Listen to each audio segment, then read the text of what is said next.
ako mismo, nakapag-alaga na ako ng dose-dosenang pasyente na lumalaban sa prediabetes at diabetes at lahat sila ay umuulit ng parehong salita. 12, umiinom ako ng tubig buong araw. Pero ang levels ng glucose ay nagkukwento ng ibang istorya.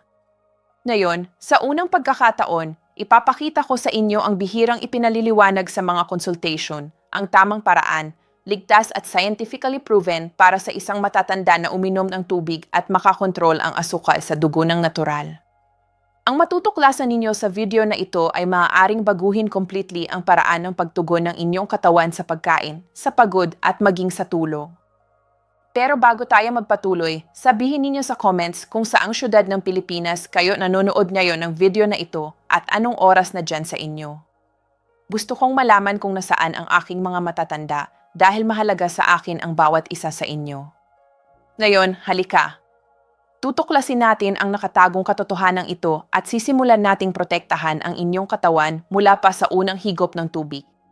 Kung sasabihin ko sa inyo na ang inyong katawan ay maaaring humihingi ng tubig kahit na hindi kayo nauuhaw, maniniwala ba kayo?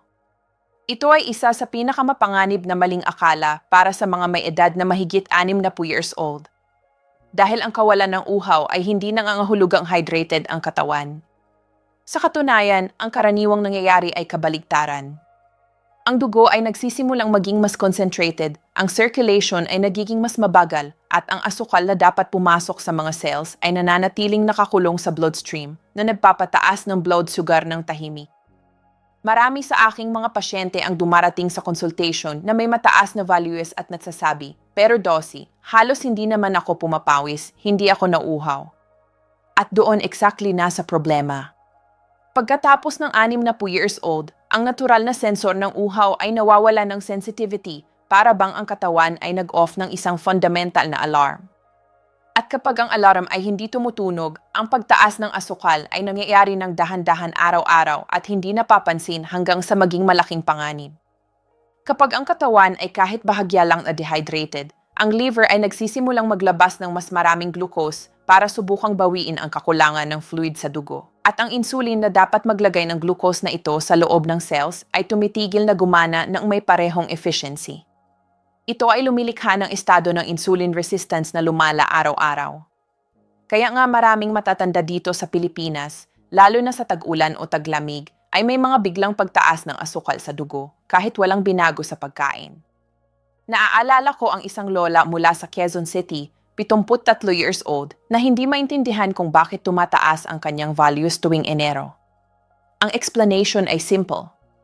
Nag-inom siya ng mas kaunting tubig dahil ang lamig ay nag-aalis ng uhaw at ang kanyang katawan ay pumasok sa chronic dehydration. Nang itama lang namin ito, bumalik sa normal ang blood sugar niya. Sabihin ninyo sa akin, nangyari na ba sa inyo na makaramdam ng pagod, inis o bigat ng ulo kahit na uminom kayo ng kaunting tubig? Madalas, ibig sabihin nito ay hindi nakakuha ang katawan ng sapat para palawakin ang dugo at payagan ang glucose na pumasok sa cells. Ito ay mas karaniwan kaysa sa iniisip ninyo at hindi ito kasalanan ninyo. Ito ay natural na consequence ng pagtanda. Pero ang magandang balita ay kapag naunawaan natin ang mechanism na ito, nagsisimula tayong mabawi ang kontrol. At ang kontrol na ito ay nangangahulugang bawasan ang risks ng diabetes, ng pagbagsak ng energy at maging ng mental confusion. Ngayong naunawaan na ninyo kung bakit ang dehydration ay kumikilos bilang isang invisible na lason para sa asukal sa dugo, tayo ay dadaan sa pinaka-importante. Kung paano uminom ng tubig sa tamang oras para pigilan ang mga mapanganib na oscillations na ito. Ito ang susunod na hakbang at doon nagsisimula ang tunay na kapangyarihan. Halos walang nakaka-imagine ito, pero ang pagkawala lang ng isa sa 3 golden moments para uminom ng tubig ay maaaring magpataas ng asukal sa dugo ng hindi inaasahan. Nakita ko na itong nangyari ng napakadaming beses na hindi na ito coincidence. Ang katawan ng isang matatanda ay gumagana tulad ng mas sensitive na makina. Maliliit na delays, maliliit na failures ay nagiging malalaking oscillations. Kaya nga kapag inayos lang natin ang schedule ng tubig, ang mga resulta ay maaaring mukhang halos miraculous. Naaalala ko si Tatay Manuel, 68 years old mula Manila, na dumating sa akin convinced na kailangan na niyang magsimula ng insulin. Siya ay pagod, naiinis, hindi makatulog ng maayos, at ang blood sugar values ay patuloy na tumataas. Wala sa ginagawa niya ang tila gumagana. Pero nang suriin namin ang kanyang araw, napagtanto ko ang isang simpleng bagay. Umiinom siya ng tubig ng random, madalas kapag nakakaramdam na siya ng discomfort. Walang ritmo, walang metabolic protection. Sa loob lang ng 3 linggo, gamit ang tamang schedule, ang AVE1C niya ay nagsimulang bumaba ng napakalinaw na ang mismong asawa niya ay natakala na may error sa laboratory. Pero walang error. Ito ay ang katawan lang na finally tumatanggap ng support na lagi nitong kinailangan. Ang unang golden moment ay pagkagising pa lang. Ang katawan ay gumugol ng maraming oras na walang tubig, ang dugo ay mas makapal, at ang liver ay handa ng maglabas ng glucose. Kapag ang matatanda ay umiinom ng isang basong mainit na tubig pagkabangon, ang utak ay tumatanggap ng malinaw na mensahe ng metabolic security. Hindi na kailangan maglabas ng extra sugar. Para bang pinapatay natin ang isang tahimik na sunog bago pa ito magsimula. Marami sa aking mga pasyente ay nag-report na sa gesture na ito lang, hindi na nila nararamdaman ang morning wakeness na dati nilang inia-attribute sa edad. Ang pangalawang golden moment ay 0 hanggang 20 minutes bago kumain. Narito ang isang secret na halos walang nagsasabi. Kapag ang stomach ay tumatanggap ng tubig bago tumanggap ng pagkain, ang katawan ay mas maayos na nag-regulate ng bilis ng absorption ng carbohydrates. Ibig sabihin, mas kaunting spikes ng asukal at mas kaunting pagkapagod pagkatapos kumain. Naaalala ko si Lola Helena, 72 years old mula Cebu, na nagsabi na parang nahihilo siya pagkatapos ng tanghalian. Inayos lang namin ang habit na ito at sa loob ng 4 na araw, wala na siyang energy drops. Ang kanyang katawan ay finally nakakahandle ng glucose ng stable. Ang pangatlong golden moment ay sa gabi, 30 hanggang 40 minutes bago matulog na may moderate na amount ng tubig. Ang part na ito ay nakakatakot sa maraming tao dahil takot silang bumangon para umihi. Pero kapag ginawa ng tama, ang maliit na gesture na ito ay binabawasan ang nighttime release ng cortisol, ang stress hormone na nagpapataas ng asukal sa dugo. Kaya nga maraming matatanda ay gumigising na pagod kahit buong gabi na natulog. Ang katawan ay dehydrated at naka-alert. Kapag inayos natin ito, ang pahinga ay bumubuti, ang asukal ay nag-stabilize, at ang bukas ay hindi na isang labanan. Ngayon, gusto kong tumigil kayo ng 1 segundo at mag-isip, alin sa 3 golden moments ang karaniwang nami-miss ninyo. Ang pagkilala dito ay isang powerful na pagbabago. At sa susunod na hakbang, tayo ay lalalalim pa dahil ang pag-unawa kung bakit ang katawan ay nahihirapang mag-absorb ng tubig ay fundamental para siguruhing gumagana ang mga schedule na ito. Ang susunod ay tutulong sa inyo na maintindihan ng malinaw kung paano gawing balanse ang tubig. Naisip na ba ninyo na kahit umiinom kayo ng tubig araw-araw, ang inyong katawan ay maaaring nag-absorb ng mas kaunti kaysa sa iniisip ninyo? Ito ay isang reality na nakakagulat sa karamihan ng aking mga pasyente. Pagkatapos ng 60 years old, ang katawan ay dumadanas ng mga tahimik na pagbabago na drastically bumabawas sa kakayahang samantalahin ang tubig na iniinom nating. Ang unang factor ay ang pagbaba ng thirst stimulus. Pero hindi lang iyon. Ang muscle mass na gumagana bilang natural reservoir ng tubig ay bumababa sa edad at sa mas kaunting muscles, mas kaunting espasyo para mag-store ng hydration. Bilang consequence, kahit maliliit na amounts ng dehydration ay nagiging mas intense sa katawan ng matatanda, direktang nakakaapekto sa asukal sa dugo. Ang pangalawang factor ay ang mga kidneys ay nagiging less efficient sa pag-concentrate ng urine na ginagawang mas maraming liquids ang nawawala sa katawan nang hindi napapansin ng matatanda. Ito ay lumilikha ng isang traitor na cycle. Umiinom ng tubig pero hindi nagmaintain ng tubig.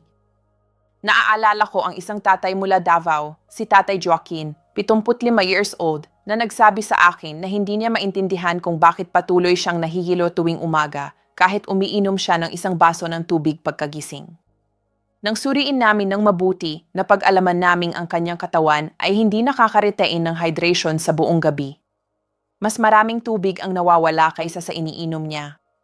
At ang mild dehydration na nag-accumulate sa buong oras ay ginagawa na ang liver ay maglabas ng extra glucose na nagpapataas ng morning blood sugar.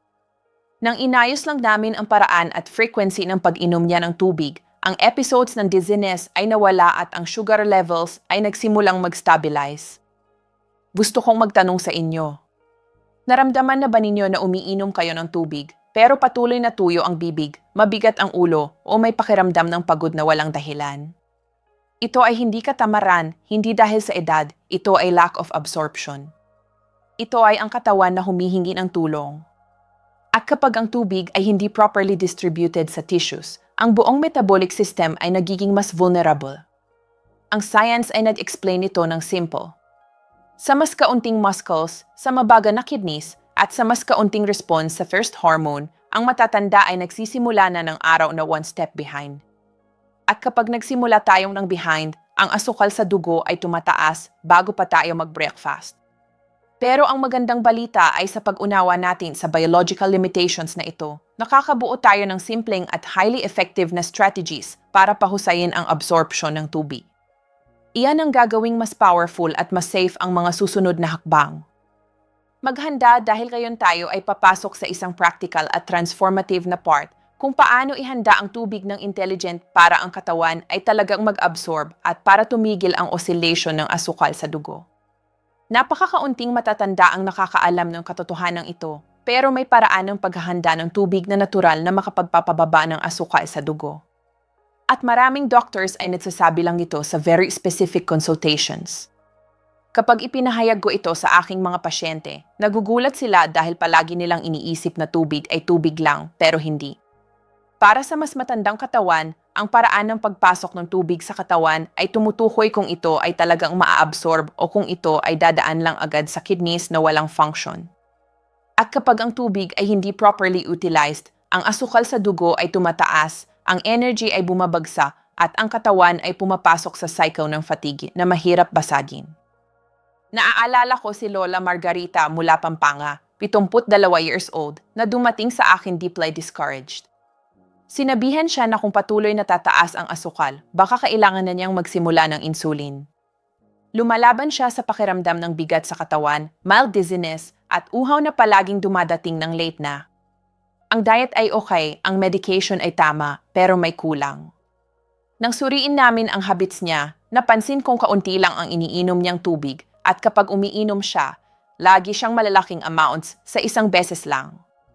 Ang kanyang katawan ay hindi nakakagamit ng tubig na iyon. Para bang sinusubukang diligang isang tuyong lupa gamit ang isang bucket na ibinuhos sa isang beses, ang tubig ay umaagos bago ma-absorb. Noon ko inilunsad ang teknik na tinatawag kong intelligent water, simple, affordable, at extremely effective. Ang unang strategy ay ang pagdagdag ng slight touch ng natural minerals. Hindi ako nagsasalita ng expensive supplements, pero paggamit ng tunay na mineral water o pagdagdag ng maliit na kurot ng purong sea salt kung kailangan. Ang minerals ay tumutulong sa tubig na pumasok sa loob ng cells na nagpapataas ng real hydration. Ang pangalawang strategy ay gumamit ng kalamansi, pero hindi para mag-detoxify, kundi dahil ang kalamansi ay nagpapabuti ng absorption speed ng tubig sa pamamagitan ng slight na pagbabago sa isi at pag-stimulate sa production ng digestive enzymes. Ang pangatlo ay gumamit ng maliliit na amounts ng natural electrolytes tulad ng diluted buko juice o homemade mixture na may kalamansi at kurot ng salt. Ito ay hindi para magbigay ng energy, pero para tulungan ang katawan na iritain ang iniinom. Nang ipakilala namin ang simpleng modifications na ito, ang katawan ni Lola Margarita ay tumugon almost agad. Sa loob lang ng less than 0 days, nag-report siya na ang ulo ay hindi na mabigat, gumigising na siya na may mas malinaw na pag-iisip at ang asukal sa dugo ay hindi na biglang umo-oscillate. At nangyari ito na walang anumang pagbabago sa medication. Ang tanging pagbabago ay ang quality ng tubig, hindi sa sense na mas mahal, pero mas suitable sa functioning ng aged body. Ang iniinom niya ay finally dumating na sa kung saan kailangan. Gusto kong mag-isip kayo ngayon. Nag-a-absorb ba ang katawan ninyo ng tubig na iniinom ninyo? O dadaan lang ito sa inyo na walang effect? Kung patuloy kayong umiinom ng plain water na walang strategy, posible na nasasayang inyo ang isa sa pinaka-importante tools para stabilize ang asukal sa dugo. Pero kung magsimula kayong maghanda ng tubig ng intelligent, ang inyong katawan ay maaaring gawing natural treatment ang simpleng inumin. At ngayong alam na ninyo ang tekniki na ito, handa na tayong gumawa ng mas transformative na hakbang ayusin ang tubig sa buong araw sa isang hydration clock na specifically designed para sa mga 60 years old pataas. Iyan ang makikita natin sa susunod. Karamihan ng hydration schedules na makikita ninyo sa internet ay mali para sa mga 60 years old pataas at ang ilan ay maaari pang magpataas ng asukal sa dugo nang hindi ninyo napapansin. Ang aged body ay hindi gumagana tulad ng katawan ng yaong adult.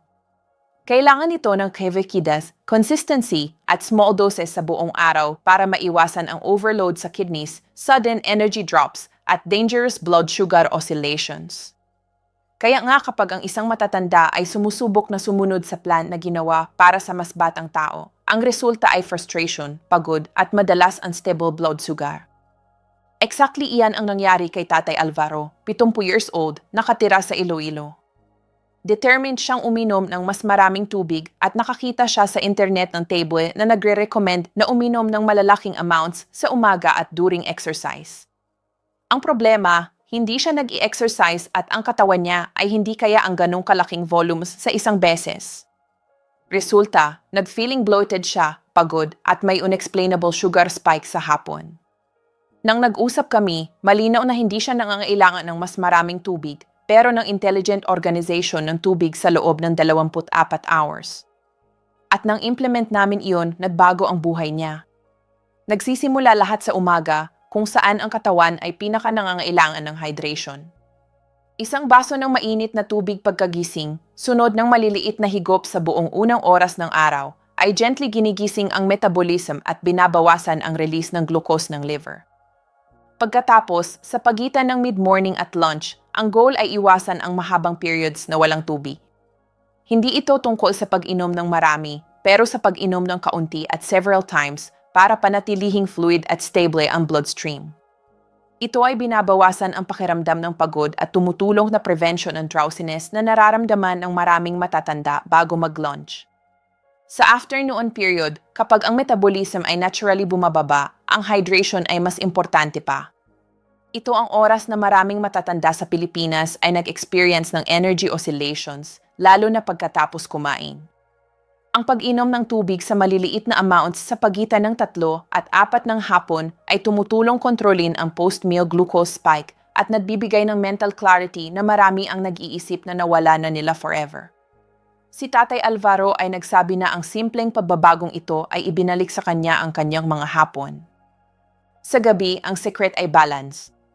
Kung umiinom ng sobrang tubig, gigising kayo para umihi at masisirain ang tulog, na gift itself ay negatively nakaka-influence sa asukal sa dugo. Pero kung umiinom ng sobrang kaunti, papasok kayo sa kama na dehydrated at tataas ang cortisol, ang hormone na nagpapataas ng blood sugar kahit sa tulog. Ang solusyon ay uminom ng moderate amount, 30 hanggang 40 minutes bago matulog na pinapayagan ang katawan na gamitin ang tubig nang hindi overloading ang bladder. Gusto kong mag-reflect kayo tungkol dito. Ang inyong araw ay may sariling revekit. Ang tubig ay kailangang respetuhin ang revekits na iyan. Kapag ang matatanda ay umiinom ng organized at consistent, ang asukal sa dugo ay tumitigil sa pag-oscillate, ang energy ay nag-stabilize at maging ang mood ay bumubuti. Ang hydration ay hindi na isang scattered habit at nagiging therapeutic tool. At ngayong alam na ninyo ang hydration clock, handa na tayong lumalalim pa kung paano kilalanin kung ang inyong katawan ay finally tumatugon at nag-stabilize ng asukal dahil sa tubig. May something na halos walang matatanda ang nakaka-recognize, ang silent signs na ang katawan ay finally nag-stabilize ng asukal sa dugo dahil sa tamang paraan ng pag-inom ng tubig. Karamihan ng tao ay umaasa na makita ang results sa glucose meter lang, pero ang katawan ay nagsasalita ng mas maaga pa. At kapag natuto tayong makinig sa signals na ito, nakakakuha tayo ng ability na mag-predict ng oscillations, maiwasan ang crisis, at maunawaan ng malalim kung paano tumutugon ang katawan. Ito ay isa sa pinaka-importante parts ng natural treatment dahil ito ay nagbabalik ng autonomy, security, at peace of mind. Perfectly kong naaalala si Tatay Ernesto, 73 years old, nakatira sa Baguio. Dumating siya sa akin na insecure, laging nagsi-check ng blood sugar ng ilang beses sa isang araw. Nabubuhay siya sa takot na biglang tataas ang asukal, pero nang magsimula siyang uminom ng tubig ng organized, May different na nangyari bago pa ipakita ng meter ang improvements. Naramdaman na niya ang changes sa katawan. Una, dumating ang mas stable na energy sa umaga, pagkatapos ang mental clarity na inakala niyang nawala na forever. At finally, ang nakakagulat na pakiramdam na ang gutom ay hindi na siya nag-a-attack ng aggressive sa pagitan ng meals. Nang i-check namin ang lab values sa next month, lahat ay nag-confirm ng napansin na niya. Ang kanyang katawan ay tumatugon. Ang unang sign ng stabilization ay ang constant energy. Kapag ang tubig ay pumapasok sa loob ng cells at hindi lang dumadaan sa kidneys, ang glucose ay mas efficiently ginagamit at ang heavy tiredness na marami ang ina-attribute sa edad ay nagsisimulang mawala. Ang pangalawang sign ay ang improvement ng skin hydration. Hindi ito aesthetic change, ito ay pure physiology. Mas elastic at less dry na skin ay nangangahulugang tama ang gamit ng katawan sa fluids na nag-translate sa mas kaunting insulin resistance. Ang pangatlong sign ay ang reduction ng sudden hunger.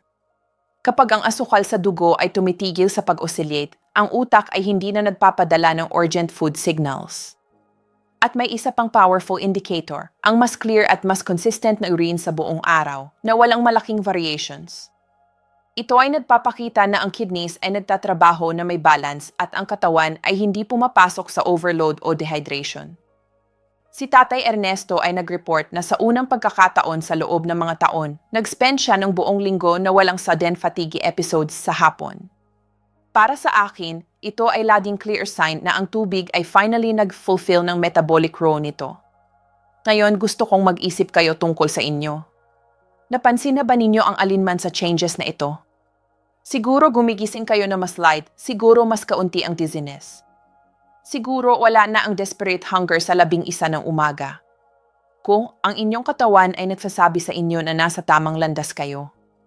At kahit hindi pa ninyo napapansin ang clear signs, huwag mag-alala. Bawat katawan ay may sariling time at ang consistency ay laging key. At narito ang final step. Ay monitor ang changes na ito sa loob ng 7 days. Obserbahan lang ng umaga, hapon at gabi napapansin kung paano tumutugon ang katawan. Ito ay lumilikha ng extremely precise map na mag-guide sa inyo sa next stage ng inyong health. At ngayong natutunan na ninyo na kilalanin ang precious signs na ito, maaari na nating isara ang cycle na ito ng isang essential message kung paano i-integrate ang lahat ng ito ng light, safe, at continuous para protektahan ang inyong health sa long term. Ang pag-inom ng tubig ay mukhang simple, pero para sa isang matatanda, ito ay isa sa pinaka-powerful tools para kontrolin ang asukal sa dugo, protektahan ang puso, palakasin ang utak, at mabawi ang energy na ang edad ay unti-unting kinukuha. Ngayon, natuklasan ninyo ang hindi narinig ng marami sa consultation na ang paraan ay vigilant at quality ng tubig ay maaaring baguhin ang katawan mula loob. Hindi ito magic, hindi ito empty promise, ito ay physiology, ito ay science na applied with respect sa aging. Gusto kong dalhin ninyo ang essential truth na ito. Ang inyong katawan ay capable pa ring bumuti, mag-balance at magpasalamat sa bawat maliit na care na ibinibigay ninyo. At ang correct hydration ay isa sa silent pero deeply powerful care na iyon. Kapag umiinom kayo ng tubig sa tamang oras, sa tamang quality at sa tamang amount, nagpapadala kayo sa inyong katawan ng clear message ng security. At ang katawang nararamdamang secure ay mas better tumatugon, nag-stabilize ng asukal, mas maayos ang tulog at nabubuhay na mas smooth. Pero tandaan, ang video na ito ay hindi substitute sa medical advice. Bawat katawan ay unike at importante laging makipag-usap sa inyong attending physician, lalo na kung may diabetes na kayo o umiinom ng regular medication. Bago tayo matapos, gusto kong mag-iwan ng encouragement sa inyo. Kung ang daan ng health ay minsan mukhang mahirap, alamin na hindi kayo nag-iisa. Nandito ako at ang community na ito ay nandito para maglakad kasama ninyo step by step. At ngayon sabihin ninyo sa comments kung anong change sa inyong hydration ang sisimulan ninyo today. Gusto kong malaman dahil ang bawat story ninyo ay tumutulong sa akin na lumikha ng videos na talaga namang tumatama at tumutulong. Kung ang video na ito ay nagdulot sa inyo ng clarity, strength, o hope, mag-iwan ng like, mag-subscribe sa channel, at i-share sa somewhat na kailangan din marinig ang message na ito. Mag-alaga tayo sa isa't isa lagi. Ako si Elena Santos at hanggang sa muli nating pagkikita, manatiling hydrated, manatiling healthy at manatiling blessed.